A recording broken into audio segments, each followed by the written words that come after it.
नमस्कार। आकाशवाणी चंडीगढ़ से प्रादेशिक समाचारों के साथ मैं निधि मुंजाल। पहले इस बुलेटिन के मुख्य समाचार।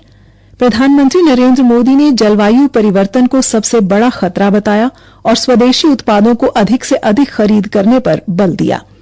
हरियाणा सरकार ने पोषण पखवाड़े के दौरान बच्चों के जीवन के पहले 1000 दिनों पर ध्यान केंद्रित कर गर्भवती महिलाओं व शिशुओं के लिए उचित पोषण सुनिश्चित करने के निर्देश दिए।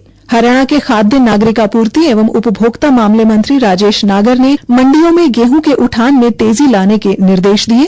हरियाणा की स्वास्थ्य मंत्री आरती सिंह राव ने कहा है कि सड़क निर्माण में घटिया सामग्री का प्रयोग करने वाले अधिकारियों के खिलाफ सख्त कार्रवाई होगी। और हरियाणा के कई जिलों में लू का प्रकोप जारी, आज रात से मौसम में बदलाव की संभावना जताई गई। अब समाचार विस्तार से। प्रधानमंत्री नरेंद्र मोदी ने आज नई दिल्ली में नवकार महामंत्र दिवस के उपलक्ष्य में आयोजित एक कार्यक्रम को संबोधित किया। श्री मोदी ने जलवायु परिवर्तन को आज का सबसे बड़ा खतरा बताते हुए कहा कि इसका एकमात्र उपाय जैन समुदाय की सतत जीवन शैली है। श्री मोदी ने स्वदेशी उत्पादों की अधिक से अधिक खरीद करने और दूसरों को भी इसके लिए प्रोत्साहित करने की आवश्यकता पर बल दिया। साथियों, जब मैं वोकल फॉर लोकल कहता हूं, जो सामान बना है भारत में, जो बिके भारत में भी और दुनिया भर में, जिस सामान को बनाने में किसी भारतीय के पसीने की खुशबू हो, जिस सामान में भारत की मिट्टी की महक हो, हमें उसे खरीदना है और दूसरों को भी प्रेरित करना है। नवकार महामंत्र के महत्व के बारे में बताते हुए श्री मोदी ने कहा कि ये मंत्र विकसित भारत के दृष्टिकोण से जुड़ा हुआ है। नवकार महामंत्र का एक दर्शन विकसित भारत के विजन से जुड़ता है। विकसित भारत यानी विकास भी, विरासत भी। एक ऐसा भारत जो रुकेगा नहीं, जो थमेगा नहीं, जो ऊंचाई छुएगा लेकिन अपनी जड़ों से नहीं कटेगा। श्री मोदी ने लोगों से 9 संकल्प करने का आह्वान किया। इन 9 संकल्पों में जल संरक्षण, एक पेड़ मां के नाम, स्वच्छता, स्वदेशी उत्पादों को अपनाना, घरेलू पर्यटन, जैविक खेती, स्वस्थ जीवन शैली, योग और खेल तथा जरूरतमंदों की सहायता करना शामिल है। हरियाणा के राज्यपाल बंडारू दत्तात्रेय ने महावीर जयंती के पावन अवसर पर हरियाणा और पूरे देश के लोगों को हार्दिक बधाई और शुभकामनाएं दी हैं। श्री दत्तात्रेय ने कहा कि महावीर जयंती भगवान महावीर की शाश्वत शिक्षाओं, अहिंसा, सत्य, करुणा और आत्म अनुशासन की याद दिलाती है। राज्यपाल ने लोगों से अपने दैनिक जीवन में भगवान महावीर के आदर्शों और सिद्धांतों को आत्मसात करने और सहिष्णुता, आपसी सम्मान और नैतिक मूल्यों पर आधारित समाज के निर्माण में योगदान देने का आग्रह किया है। भारत सरकार द्वारा 8 अप्रैल से लेकर 22 अप्रैल तक पोषण पखवाड़ा मनाया जा रहा है। हरियाणा में इस पखवाड़े के अंतर्गत प्रत्येक दिन अलग अलग थीम पर गतिविधियों के माध्यम से गर्भवती महिलाओं, स्तनपान कराने वाली माताओं तथा किशोरियों तथा 6 वर्ष से कम आयु के बच्चों को बेहतरीन पोषण लेने के लिए जागरूक किया जा रहा है। एक सरकारी प्रवक्ता ने बताया कि सरकार ने अधिकारियों को इस पोषण पखवाड़े के दौरान बच्चों के जीवन के पहले 1000 दिनों पर ध्यान केंद्रित कर गर्भवती महिलाओं और शिशुओं के लिए उचित पोषण सुनिश्चित करने के निर्देश दिए हैं। इसी प्रकार से पोषण सेवाओं के स्वपंजीकरण और डिजिटल ट्रैकिंग को प्रोत्साहित करने की हिदायत की गई है।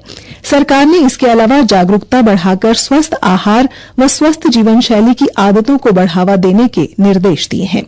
हरियाणा और इजरायल ने बागवानी के क्षेत्र में कृषि नवाचार को लेकर एक साझा दृष्टिकोण प्रस्तुत किया है। हरियाणा के कृषि मंत्री श्याम सिंह राणा और इजरायल के कृषि व खाद्य सुरक्षा मंत्री एवी डिक्टर के करनाल के घरौंडा स्थित इंडो इजरायल सब्जी उत्कृष्टता केंद्र में महत्वपूर्ण बैठक हुई। ये बैठक दोनों देशों के बीच नई दिल्ली में हुए कृषि सहयोग समझौते और कार्य योजना पर हस्ताक्षर के एक दिन बाद आयोजित की गई। हरियाणा के खाद्य नागरिक आपूर्ति एवं उपभोक्ता मामले मंत्री राजेश नागर ने आज पलवल और होडल अनाज मंडी का दौरा किया।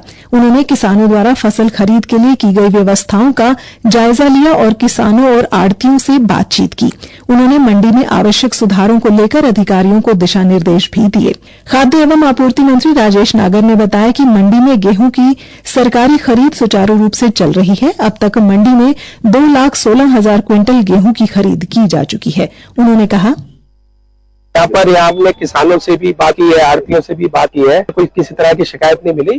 2,16,000 क्विंटल के करीब अभी तक आ गया है यहाँ पर गेहूं, और 35% लिफ्टिंग भी हो गई है। कॉन्ट्रैक्टर को आदेश दे दिए गए हैं कि जल्दी से लिफ्टिंग करें, जिससे किसानों को उनका भुगतान जल्दी से हो।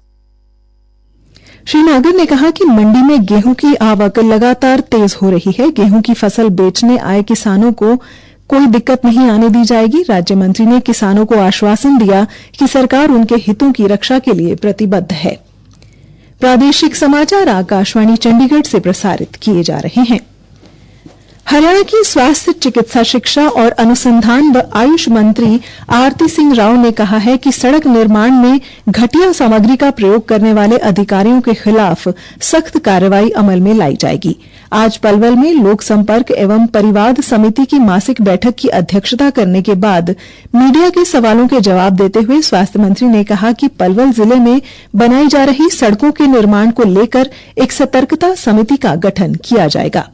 हमने ये तय किया है, एक तो कि सड़कों के मुद्दे पे जो नई सड़कें बन रही हैं, तो डीसी साहब ने कहा है कि एक विजिलेंस की कमेटी फॉर्म करेंगे उनके लिए, और आने वाले वक्त में एक बोर्ड भी लगाना चाहेंगे कि जहाँ जहाँ सड़क बन रही है वहाँ एक बोर्ड जरूर होना चाहिए कि ये कौन बना रहा है, कितने के लिए बना रहा है, यहाँ का जेई कौन है, ताकि अगर कोई भी प्रॉब्लम पड़े हम तो कर सकते हैं। एक प्रश्न के उत्तर में आरती राव ने कहा कि पलवल के नागरिक अस्पताल में सरकार द्वारा बनाई गई नर्सिंग कॉलेज की इमारत में जल्द ही नर्सिंग की क्लास शुरू की जाएगी। वक्फ कानून के किए गए संशोधन पर उन्होंने कहा कि भाजपा सरकार ने देश और मुस्लिम हित में ये काम किया है। उन्होंने कहा कि भाजपा जब भी देश हित में काम करती है तो कांग्रेस पार्टी उसका पुरजोर विरोध करती है। उन्होंने बताया कि आज की बैठक में 13 शिकायतें आई थी, जिनमें से 12 शिकायतों का मौके पर ही निवारण कर दिया गया है। प्रधानमंत्री नरेंद्र मोदी द्वारा इस महीने की 14 अप्रैल को भिवानी के मेडिकल कॉलेज के वर्चुअल उद्घाटन की तैयारियां शुरू हो गई हैं। भिवानी के मुख्य चिकित्सा अधिकारी डॉ रघुबीर शांडिल्य ने बताया, संभावना है कि 14 अप्रैल को मेडिकल कॉलेज का वर्चुअल इनॉग्रेशन आदरणीय प्रधानमंत्री के द्वारा किया जाए। इसके लिए तैयारी जोरों पर है। जैसे कि कल हमारी वीसी के द्वारा भी हमने चर्चाएं की थी और हमारे ऑफिशिएटिंग डायरेक्टर ने विजिट किया था, और कल संभवतः 10 बजे तक हमारे MER के जो ACS हैं श्री सुधीर राजपाल जी, DMER के जो अधिकारी हैं वो भी विजिट करेंगे और सरकार को अपडेट करवाएंगे कि भाई का जल्दी से जल्दी इनॉग्रेशन हो और लोगों को स्वास्थ्य सुविधाएं ज्यादा मिलेंगी। हरियाणा के कई जिलों में लू चल रही है।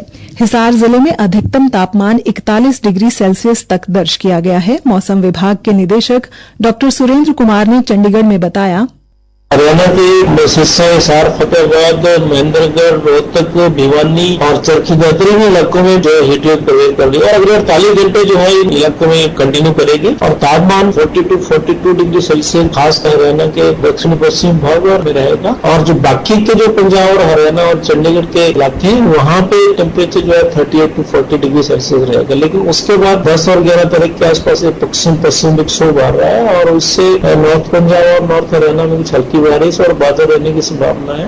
उधर चौधरी चरण सिंह हरियाणा कृषि विश्वविद्यालय के मौसम वैज्ञानिक डॉ मदन लाल खीचड़ ने कहा है कि पश्चिमी विक्षोभ के आंशिक प्रभाव के कारण आज रात से मौसम में बदलाव आ सकता है। हरियाणा के कुछ जिलों में छिटपुट बूंदाबांदी की संभावना बन रही है। उन्होंने किसानों को मौसम में आंशिक बदलाव की संभावना के मद्देनजर अपनी गेहूं की फसल की कटाई करके बंडल अच्छे तरीके से बांधकर रखने और खेतों में पशुओं के भूसे को ढककर रखने की सलाह दी है। अंबाला के सेना भर्ती कार्यालय ने वर्ष 2025-26 के लिए अग्निवीर के भर्ती हेतु पंजीकरण की अंतिम तिथि 25 अप्रैल तक बढ़ा दी है।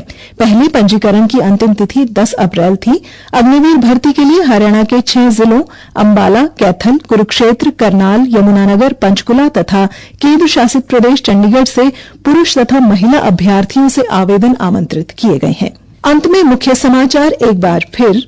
प्रधानमंत्री नरेंद्र मोदी ने जलवायु परिवर्तन को सबसे बड़ा खतरा बताया और स्वदेशी उत्पादों की अधिक से अधिक खरीद करने पर बल दिया। हरियाणा सरकार ने पोषण पखवाड़े के दौरान बच्चों के जीवन के पहले 1000 दिनों पर ध्यान केंद्रित कर गर्भवती महिलाओं व शिशुओं के लिए उचित पोषण सुनिश्चित करने के निर्देश दिए। हरियाणा के खाद्य नागरिक आपूर्ति एवं उपभोक्ता मामले मंत्री राजेश नागर ने मंडियों में गेहूं के उठान में तेजी लाने के निर्देश दिए। हरियाणा की स्वास्थ्य मंत्री आरती सिंह राव ने कहा है कि सड़क निर्माण में घटिया सामग्री का प्रयोग करने वाले अधिकारियों के खिलाफ सख्त कार्रवाई होगी। और हरियाणा के कई जिलों में लू का प्रकोप जारी, आज रात से मौसम में बदलाव की संभावना जताई गई। इसी के साथ ही समाचार बुलेटिन समाप्त हुआ। नमस्कार।